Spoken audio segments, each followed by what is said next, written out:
could see a 12% increase on their electricity bills, according to a new filing with the Public Utilities Commission.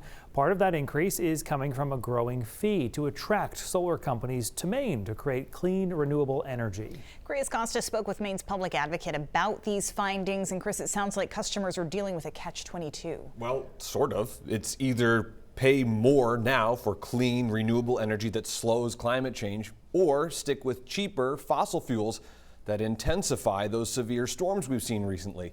Maine's public advocate says he supports these clean energy efforts, but that the cost is too high. This is disappointing, but no great surprise. Maine's effort to attract solar companies is working, but it's costing customers more.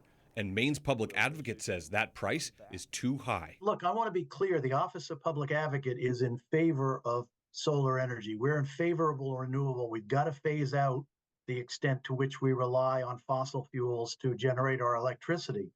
But, and there's the big but, we don't want to see a subsidy for renewable energy any larger than it needs to be. Central Maine Power estimates the average customer would see their bill go up about $5 a month, whether they use solar or not. That's a big increase for a lot of ratepayers who are living on tight budget, who are living on fixed income. But the power companies do not make any money off these costs. Correct. This is not the profit side of their business, but these are their costs. This is the tax you pay to get green renewable energy. Yeah, I think that's a fair way to say it. A cost that Bill Harwood expects to grow to $220 million a year in the near future. Multiply that by a 20-year contract. We're talking about a $4 billion subsidy for the solar industry. Now, the real question is, could we get that solar for something less than a $4 billion subsidy? His office says yes, but with a risk of losing solar producers.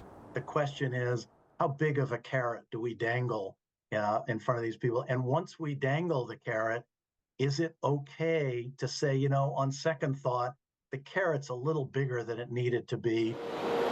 Harwood's argument is that when it comes to renewable sources of electricity, whether it's solar or wind, the state can only spend the money once. So what's the best value? And if we spend a lot of money on this project, it's dollars we don't have to spend on other projects where we might get a bigger return on our investment. So there's an important note here. That $5 per month increase is not the only increase. Central Maine Power says it also has to recover storm costs. So in all, a customer's bill could go up as much as 12% per month.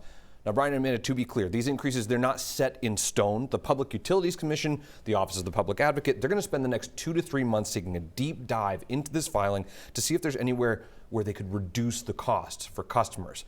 Whatever they end up approving would take effect July 1st. A few months now to look at the documents, though. Yeah. It'll be a while. Okay. Chris, thank you.